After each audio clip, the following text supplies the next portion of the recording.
Okay everyone, check it out. This is how it's coming along. This video right here is kind of in conjunction with starting our planting and our seed starts, but we had a lot going on. Wanted to get out what we already have going on so you guys, in case you're following along, it'll help jumpstart your ideas and what you guys are doing. Remember everyone, uncertain times right now. It is so important to be considering and starting your indoor garden, whether it's small or big. We're gonna show you that it can be done small. If you don't have a lot of space, it can still get done. And you can still grow a lot of food. Lots of weird times going on. And we wanna help you whether you're financially fit, you just need some direction, or you don't have a lot of money at all. There's still a way to get this done. Each and every one of you can start harvesting your own crops indoor. We've taken those short little shelves. They're in there just like that. It works great. Perfect size for holding a container about this size.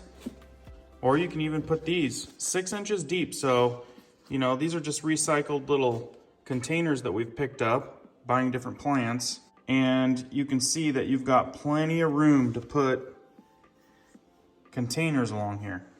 This container happens to be really slick. We'll tell you about that in just a minute. Okay, I'm just showing you the shelves here. We'll get into some of these other things in a few minutes.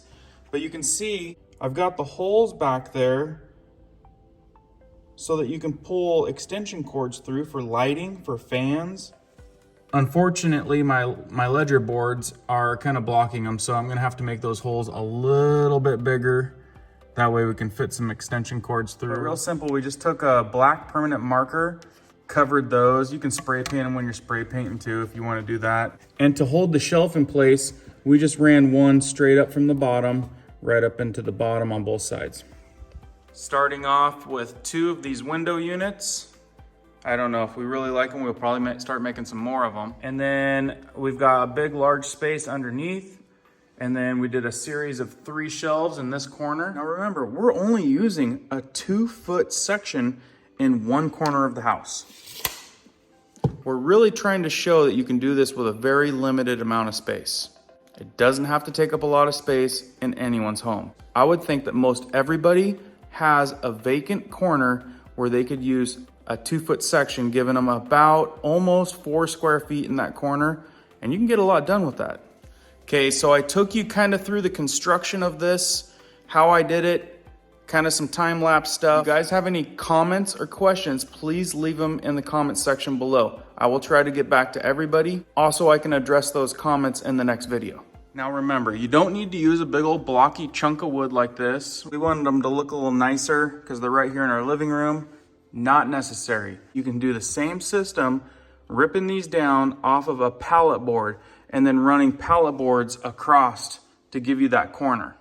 And that wouldn't cost you hardly a dime. Okay, so that's kind of the area that we found. That's kind of the fabricated shelves we made and our progress on that. Let's go into some of these container units that we found and a few different options there. Okay, so these ones right here, we've got one there, there, and there. We may get more. They're pretty cool. Why don't I have Alyssa show you a few cool features on these guys? Okay, so I picked these planters because they're self-watering planters. And to me, that means a lot when I might forget to water it, when this is something that we're not used to doing. It's not really garden season, it's in the middle of winter. And if we're gone for a night or two on weekends or have things to do, I didn't want my plants to be dying inside without water. So these planters come with the basket on top. And then this is the water storage basin, which is gonna have your water level window. So you're easily gonna be able to tell if you're low on water. So in the bottom of this is where you're gonna put some cotton rope, which is gonna absorb the water from your water basin and water your plant. So that's how this container is self-watering. And then to water, you just kind of lift up on one side like the picture here and water into the basin. I think this is going to be a really good planter for us to use, as we won't have to worry about it on a daily basis. We'll just need to make sure that water level is full enough. Okay, these look kind of cool. What we got going on here? So these again are a self-waterer. Okay, so these planters come with an insert, which is gonna allow you to not overwater your plant. And if you do, at least it's gonna drain the water down so that you might not drown your root system if you accidentally overwater it. And that just goes in the bottom there. And then you'll put your soil and your plant above that. This also is a little bit deeper, so you may get a bigger plant if you're wanting to plant a bigger plant in these. And they kind of look decorative. They look nice. This one's kind of just a matte black with some sparkle gray. And we also picked up a brown one of these also. Okay, so down here in this lower section, it's a lot deeper. You can get a bigger plant down here. It's almost, I think it's 28 inches off the bottom. We found this sweet planter right here. It's got wheels and everything. We did pick up some indoor potting soil. Now there's a lot of applications you can use with potting soil, with making your own soil. We're in the dead of winter. We went ahead and picked up some indoor potting mix because it was available and we needed to get going. What's one of the reasons why you want to have an indoor potting soil versus an outdoor potting soil on an inside garden? It's gonna help if your outdoor potting soils could have bugs or mites. It's not gonna bring those bugs inside. This planter also is a self-watering planter.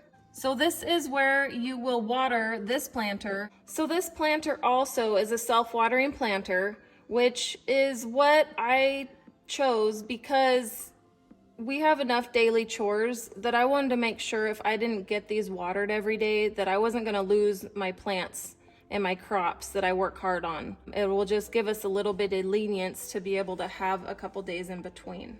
Okay, and I'm super excited about this also. It's a trellis for this planter.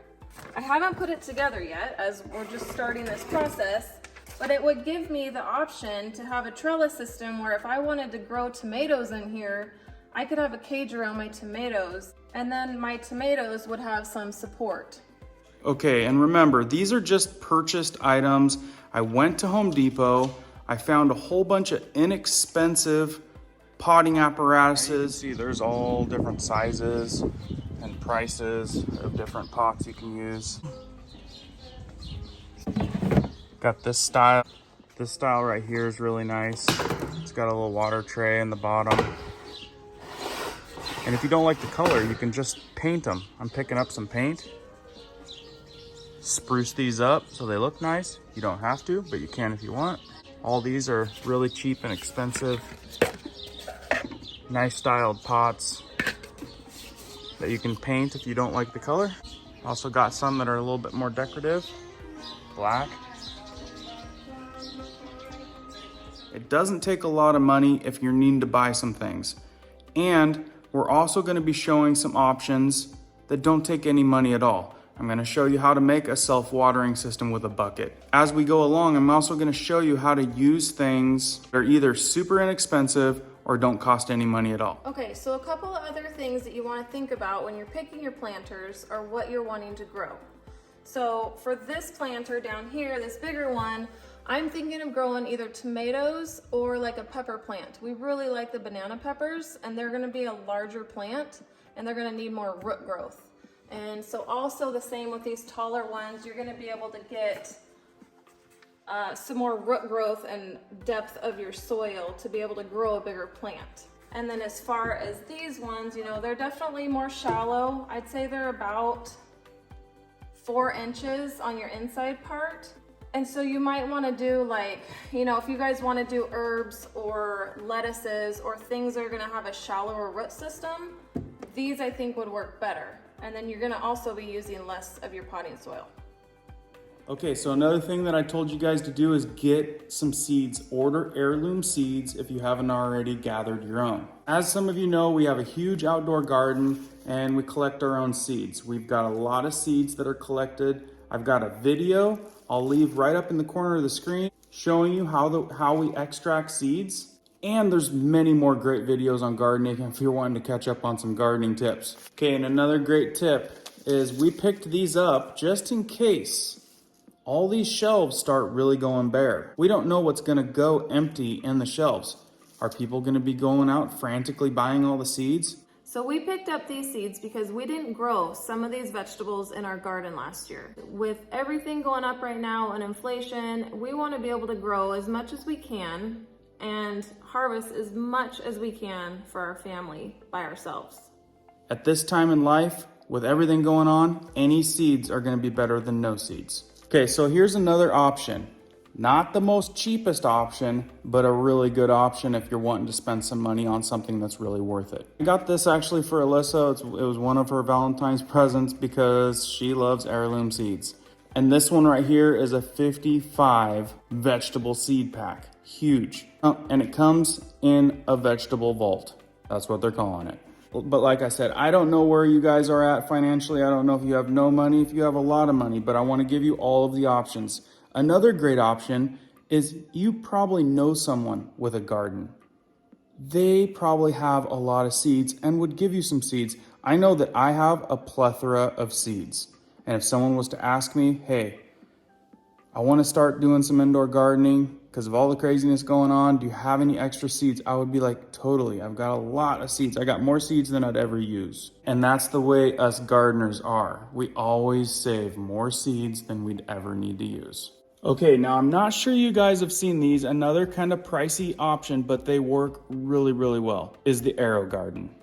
We actually got this one. It was, I think, used or refurbished or damaged box or something, so we got it for a really good deal. It obviously comes with its own lighting. It comes with its own feeding schedule. You can buy all kinds of assortment seed packs, whether it's herbs, vegetables, loose leaf type plants. That is its own video. I could do a deep dive on just this thing alone. It also comes with its own plant food so that you don't have to make the plant food, or you could make your own plant food.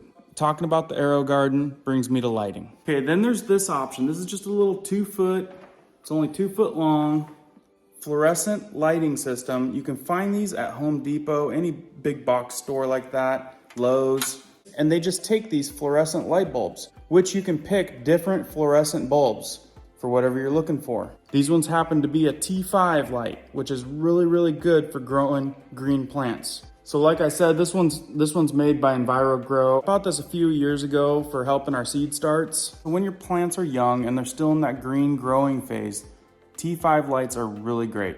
But the system plugs in and we could easily hang it something like that. Okay, so then you've got this style.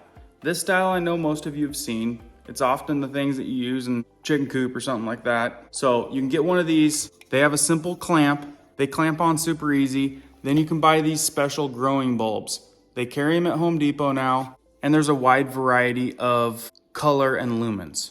So this is one that also had the clamp style. I took the clamp style off and hung it from a rope where we had our plant starts. There's also light bulbs like this. In the last couple years, growing lights have become way more available in a lot of the stores that we go to. They're not going to be hard to find, but getting them now might be important. So like I said, obviously a little bit of window light is super ideal and it's cost effective, but there's also the option of having some lighting. And remember, a lot of these garden plants like about 16 hours of light at least. So adding extra light, like those light bulbs or those fluorescent lights, supplementing more light could also add to a bigger yield with your plants. Okay, so I hope you guys enjoyed this little snapshot of what we've got going on already. Coming up right next is going to be planting the seeds in some of these containers and the real getting started. In this next video, we're also going to show a couple more options. We're going to show you a few more modifications and show you what we're going to be planting. Remember everyone, uncertain times right now. It is so important to be considering and starting your indoor garden, whether it's small or big. We're going to show you that it can be done small. If you don't have a lot of space, it can still get done. And you can still grow a lot of food. Lots of weird times going on. Each and every one of you can start harvesting your own crops indoor. So don't delay, let's get started. If you haven't already, be sure to hit the notification bell so you don't miss an episode, and we'll see you guys on the next one.